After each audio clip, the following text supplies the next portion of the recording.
میر خان پچھلے 22 سال سے کراچی میں ٹیکسی چلا رہا تھا۔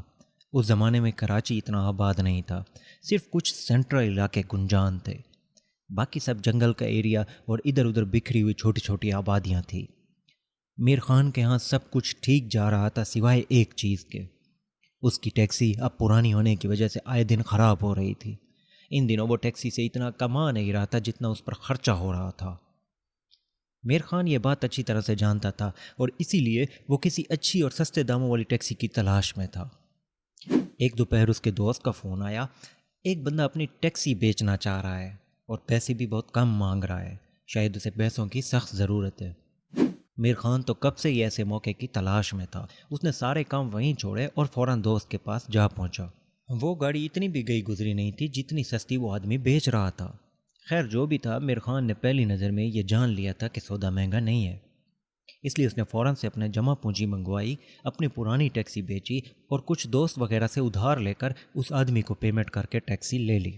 پہلے ہفتے سب کچھ نارمل رہا، مگر پھر ٹیکسی میں عجیب چیزیں شروع ہونے لگیں۔ جب وہ رات کو ٹیکسی چلاتا، ہیڈ لائٹ کبھی اپنے آپ آن اور کبھی آف ہو جاتی، تو کبھی ریڈیو خود بخود اچانک سے بج اٹھتا۔ ساتھ میں سب سے عجیب چیز جو اسے پریشان کر رہی تھی کہ پیسنجر بار بار شکایت کر رہے تھے کہ جیسی کوئی بیک سیٹ پر ہر وقت موجود ہوتا ہے۔ بات یہاں تک آ پہنچی تھی کہ ایک دو مسافروں نے ڈر کے مارے آدھے راستے میں ہی گاڑی رکوا کر بغیر پیسے دیے اتر گئے۔ لیکن حیرت کی بات یہ تھی کہ میر خان نے کبھی کسی کی موجودگی کو محسوس نہیں کیا تھا۔ اس صورتحال سے میر خان کافی پریشان ہو چکا تھا۔ اس کے مالی حالات ایسے نہیں تھے کہ اس ٹیکسی کو بیچ کر دوبارہ دوسری لے لیتا، مگر اب ایسا لگتا تھا کہ حالات اس کے قابو سے باہر ہوتے جا رہے تھے۔ میر خان نے اپنے ایک جاننے والے ماہر ٹیکسی مکینک کو اپنی ٹیکسی دکھائی۔ اس نے انتہائی باریک بینی سے اس کا مکمل جائزہ لیا اور پھر شام کو میر خان کو سب اوکے کا سگنل دے دیا۔ مگر ٹیکسی کا عجیب بیہیویئر ویسے کا ویسا ہی تھا۔ میر خان کے پاس کوئی اور راستہ نہیں تھا سوائے اس کے کہ چاہے کچھ بھی ہو جائے وہ اس گاڑی کو چلاتا رہے۔ اسی سب کے دوران اسے ایک شام اپنے ایک جاننے والے نے کال کر کے کہا کہ اس نے پنجاب ایک شادی میں جانا ہے، اس لیے کل صبح ٹیکسی لے کر آ جانا۔ میر خان نے اسے ٹیکسی کی حالت بتائی تو وہ کہنے لگا، تم فکر نہ کرو، ان چیزوں سے کچھ نہیں ہوتا، بس کل صبح سویرے لازمی آ جانا، اور ہاں دیر مت کرنا، مجھے ہر حال میں وہاں ٹائم پر پہنچنا ہے۔ اگلی صبح میر خان وقت سے پہلے ہی اس کے گھر کے پاس جا پہنچا۔ تھوڑی ہی دیر میں وہ دونوں پنجاب کے لیے روانہ ہو گئے۔ ان دنوں روڈ کی مرمت کا کام ہو رہا تھا، اس لیے راستہ تھوڑا خراب تھا، مگر پھر بھی وہ بغیر کسی بڑی دقت کے آسانی سے پنجاب پہنچ گئے۔ حالانکہ درمیان میں ایک دو چھوٹی موٹی چیزیں بھی ہوئیں، مگر ایسا کچھ نہیں ہوا جس سے انہیں دیری ہوتی۔ خیر میر خان نے دوست کو شادی والے گھر صحیح ٹائم پر پہنچا دیا اور خود گھر واپسی کے لیے دوبارہ نکل پڑا۔ اس کے دوست نے بہت بار کہا کہ میر خان ابھی ادھر رہ جاؤ، صبح چلے جانا، رات کا وقت ہے، راستہ خراب ہے، رات یہیں گزار لو۔ مگر میر خان نے سوچا کہ اگر ابھی چلا جاؤں گا تو اگلے دن ٹیکسی کے لیے وقت نکال لوں گا، مگر یہ اس کی بہت بڑی غلطی تھی۔ وہ رات کا سفر اس کی زندگی کا سب سے برا فیصلہ بننے جا رہا تھا۔ حالانکہ وہ ان روڈ پر پہلے بھی کئی بار آ چکا تھا، مگر اس بار ایک تو رات ہونے والی تھی، اوپر سے اس کی ٹیکسی بھی ان دنوں بہت عجیب سا بہیو کر رہی تھی۔ مگر اس سب سے خطرناک بات یہ تھی کہ وہ اکیلا تھا۔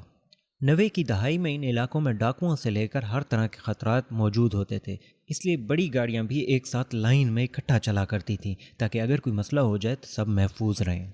مگر میر خان نے یہ سب پنجاب سے نکلتے ہوئے نہیں سوچا تھا۔ اس کے حالات ان دنوں اچھے نہیں تھے، اس لیے وہ کوئی بھی دن ٹیکسی کی مزدوری سے چھٹی نہیں کرنا چاہتا تھا۔ خیر جیسے جیسے وہ پنجاب سے نکل رہا تھا، اس کے ذہن میں یہ سب باتیں آہستہ آہستہ گردش کرنے لگی تھیں۔ اس لیے وہ ہر چھوٹے بڑے بس سٹینڈ پر دیکھتا آ رہا تھا کہ کوئی مسافر مل جائے تو اسے پورا راستہ تھوڑا حوصلہ ملا رہے گا۔ مگر آج تو ایسا لگتا تھا کہ شاید اسے اکیلے ہی یہ سفر کاٹنا پڑے گا۔ دور دور تک مسافروں کا نام و نشان تک نہیں تھا۔ خیر وہ گاڑی چلاتا رہا اور تھوڑی دیر بعد جب وہ آبادی سے دور ایک سنسان جگہ سے گزر رہا تھا تو ایک آدمی نے اسے رکنے کا اشارہ کیا۔ ایک لمحے کو اسے بھی یقین نہیں آیا کہ اس ویرانے میں انسان کیسے موجود ہو سکتا ہے، مگر میر خان بھی اکیلا تھا اور ساتھ میں ایک سہارے کی تلاش میں بھی تھا، تو اس لیے اس نے مسافر کو اٹھانے کا فیصلہ کر لیا۔ حالانکہ وہ کافی سپیڈ میں تھا اور مسافر کو کراس بھی کر گیا تھا، مگر پھر میر خان نے فوراً بریک لگائی اور واپس جا کر اسے پک کیا۔ مسافر نے بتایا کہ لیٹ ہونے کی وجہ سے اس نے اپنی کراچی کی گاڑی مس کر دی ہے، سو اس طرح وہ میر خان کی ٹیکسی میں پچھلی سیٹ پر آ بیٹھا۔ اس آدمی کی ٹیکسی پر سوار ہوتے ہی میر خان کو بڑی خوشی ہوئی کہ چلو کوئی تو سہارا مل گیا۔ مگر ایک بات اس نے نوٹس کی، وہ مسافر تھوڑا عجیب سا تھا۔ پہلے پہل تو میر خان کو لگا کہ شاید وہ نشے میں ہے، مگر پھر اس کا بیہیویئر دیکھنے پر اسے تھوڑا مزید شک ہونے لگا، کیونکہ جیسے ہی وہ ٹیکسی میں بیٹھا تو ریڈیو نے اچانک سے بجتے ہوئے عجیب سی فریکوینسی پکڑ لی۔ اس میں ایسی آوازیں آنے لگیں جو میر خان نے اپنی پوری زندگی میں کبھی نہیں سنی تھیں۔ وہ بہت ہی بھیانک اور بھاری قسم کی آوازیں تھیں۔ ساتھ میں لائٹ نے پھر سے وہی عجیب بیہیویئر شروع کر دیا۔ اوپر سے گاڑی میں ایسا شور سنائی دینے لگا جیسے کہ گاڑی کا انگ انگ چیخ رہا ہو۔ بس ہر چیز کا ایک دم سے سٹارٹ ہونا میر خان کو شک میں ڈال رہا تھا کہ کچھ تو گڑبڑ ضرور ہے اس مسافر کے ساتھ۔ اسی دوران اس کی نظر اپنے بیک مرر پر پڑی تو پیچھے کوئی نہیں تھا۔ میر خان کو ایک دم سے شدید جھٹکا لگا کہ یہ کیسے ممکن ہے۔ اس نے جیسے ہی پیچھے مڑ کر دیکھا تو وہ مسافر وہیں موجود تھا۔ میر خان کی آنکھیں اب کھلی کی کھلی رہ گئیں اور وہ اگلے 1-2 سیکنڈ تک اسے بڑی بے یقینی سے دیکھتا رہا، پھر واپس آگے دیکھتے ہوئے سوچ میں گم ہو گیا کہ یہ کیسا عجیب شخص ہے۔ اس نے کئی بار پھر سے مرر کو دیکھا تو وہ شخص مرر میں دکھائی نہیں دیتا تھا۔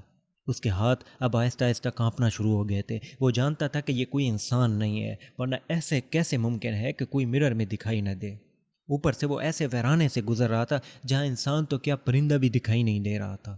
میر خان کی یہ حالت تھی کہ وہ دل ہی دل میں دعائیں کر رہا تھا کہ کسی طرح سے یہ گاڑی بند ہو کر یہاں رک نہ جائے، مگر گاڑی کی حالت بتا رہی تھی کہ وہ زیادہ دور تک نہیں جا پائے گی۔ اب کہ اسے ڈر بہت زیادہ لگ رہا تھا، مگر وہ جانتا تھا کہ اگر پیچھے بیٹھے مسافر کو تھوڑا سا بھی شک گزرا تو شاید پھر آگے جو بھی ہوگا وہ اس کے لیے اچھا نہیں ہوگا۔ اس لیے میر خان اپنے اعصاب کو قابو کیے ہوئے تھا اور ایسے شو کر رہا تھا جیسے سب کچھ نارمل ہو، مگر پھر وہی ہوا جس کا ڈر تھا۔ گاڑی مسنگ کرتے ہوئے بند ہونے لگی۔ پیچھے بیٹھے مسافر نے میر خان کی حالت دیکھ کر اسے بتایا کہ آگے چند دکانیں ہیں، وہاں سے ایک چھوٹا سا راستہ ایک گاؤں کو جاتا ہے، ادھر میرا ایک جاننے والا مکینک ہے، اسے ایک بار گاڑی دکھا دیتے ہیں، کیونکہ مجھے نہیں لگتا کہ یہ ٹیکسی بغیر مکینک کے ٹھیک ہو جائے۔ اوپر سے یہ علاقہ ڈاکوؤں کے لیے بھی مشہور ہے، تو میرے خیال سے ہمیں مکینک والے گاؤں کی طرف مڑ جانا چاہیے۔ ہم تھوڑی ہی دیر میں گاڑی کو ٹھیک کروا کے پھر آگے نکل پڑیں گے۔ مگر میر خان کسی صورت یہ روڈ چھوڑ کر اجنبی کے کہنے پر دور نہیں جانا چاہتا تھا، مگر اب اس کے علاوہ اس کے پاس کوئی اور راستہ بھی تو نہیں بچا تھا۔ سو مرتا کیا نہ کرتا والی بات ہو چکی تھی۔ اس لیے میر خان نے گاڑی مسافر کی بتائی ہوئی ڈائریکشن پر ایک کچے راستے پر ڈال دی۔ گاڑی جیسے جیسے آگے بڑھ رہی تھی راستہ ویسے ویسے چھوٹا سے چھوٹا ہوتا جا رہا تھا۔ ایسا لگتا تھا جیسے وہ گاؤں کے بجائے جنگل کے بیچوں بیچ جا رہے ہوں۔ ابھی کوئی 2 کلومیٹر ہی گزرے تھے کہ ایک آدمی سر پر گھاس کی گٹھڑی اٹھائے رات کے اس پیر روڈ پہ جا رہا تھا۔ انہوں نے اسے کراس کیا تو 2 منٹ بعد دوسرا آدمی سیم اسی طرح گھاس کی گٹھڑی اٹھائے اسی ڈائریکشن میں جا رہا تھا۔ حیرانی کی بات یہ تھی کہ وہ دونوں سیم ٹو سیم ایک جیسے تھے، کپڑوں سے لے کر قد کاٹ تک دونوں میں کوئی فرق نہیں تھا۔ تھوڑی دیر بعد پھر ایک اور آدمی اور سیم ہر چیز اور اسی ڈائریکشن میں گھاس اٹھائے ہوئے جا رہا تھا۔ اب تو میر خان کا دل خوف سے مزید بیٹھتا جا رہا تھا۔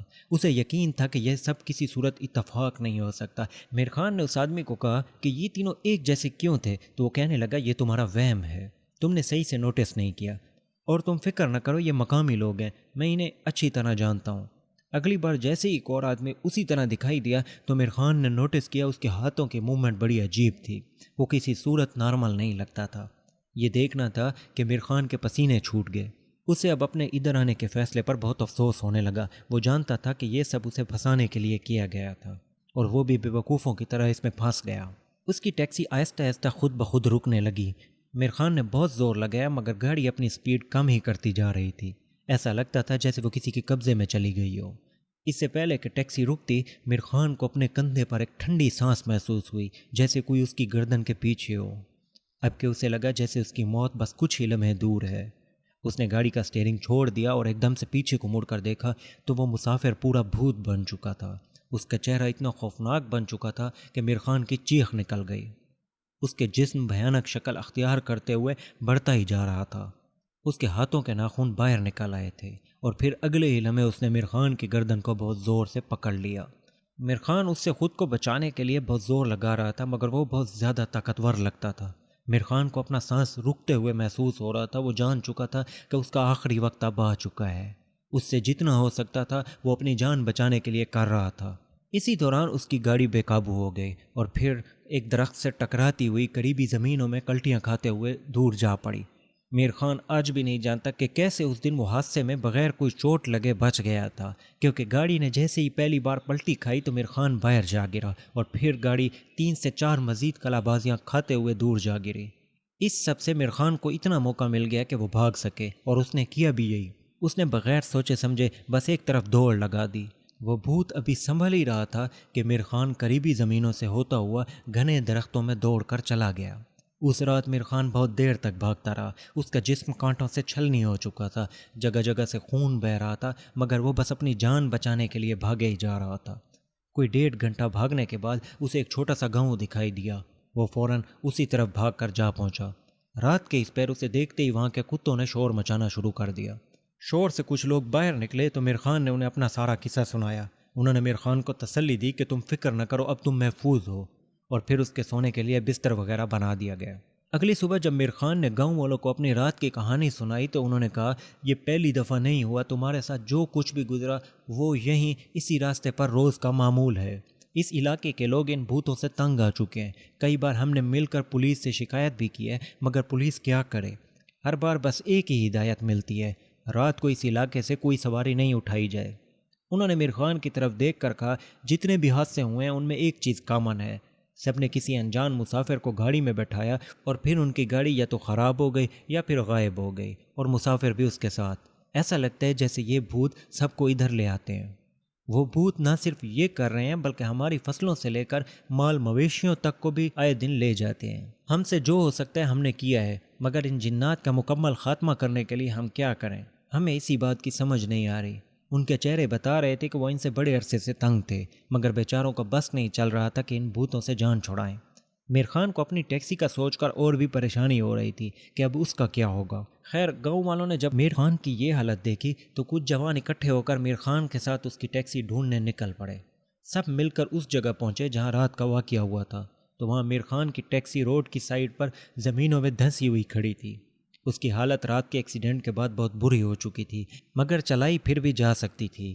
گاؤں کا ایک بزرگ جو میر خان کے پاس ہی کھڑا تھا دھیرے سے بولا، تم اس ٹیکسی کو لے جانا چاہتے ہو تو لے جاؤ، مگر ایک عجیب بات سن لو، پچھلے 3 واقعے بھی اسی ٹیکسی کے ساتھ ہی ہوئے ہیں۔ ہر بار یہی ٹیکسی اسی روڈ پر واپس آئی ہے، اپنے مالک کو کسی نہ کسی بہانے سے یہاں کھینچ لائی ہے۔ ہم اس ٹیکسی کو ہر مرتبہ پولیس کے حوالے کرتے ہیں اور پولیس اسے کچھ ہفتوں بعد ایکشن میں لگا دیتی ہے۔ جو بھی اس ٹیکسی کو خریدتا ہے وہ کبھی واپس نہیں آتا۔ اب چاہو تو اسے لے جاؤ یا پھر اسے یہیں چھوڑ دو تاکہ تمہارے بعد اس کا کوئی شکار نہ بنے۔ میر خان نے ایک لمحہ سوچا، پھر اس کی نظر ٹیکسی پر گئی جو اب وہیں کھڑی تھی، جیسے انتظار کر رہی ہو کہ کوئی اور اسے دوبارہ چلائے گا۔ اس نے گہری سانس لی اور آخری بار ٹیکسی کو دیکھا، پھر کہا، نہیں، اسے یہیں رہنے دو، میں نہیں چاہتا کہ کوئی اور اس قاتل ٹیکسی کا شکار بنے۔ کہا جاتا ہے کہ آج 30 سال گزرنے کے بعد بھی اس گاؤں میں یہ ٹیکسی وہیں موجود ہے۔ مقامی لوگ آج بھی اس ٹیکسی کے پاس جانے سے گھبراتے ہیں۔ ہاں، مگر ایک بات میر خان کے واقعے کے بعد ہوئی، اس ٹیکسی کے بعد وہاں کے مقامی لوگوں کی جان بھوتوں نے چھوڑ دی۔ اس کے بعد سے کوئی بھی واقعہ وہاں ایسا نہیں ہوا۔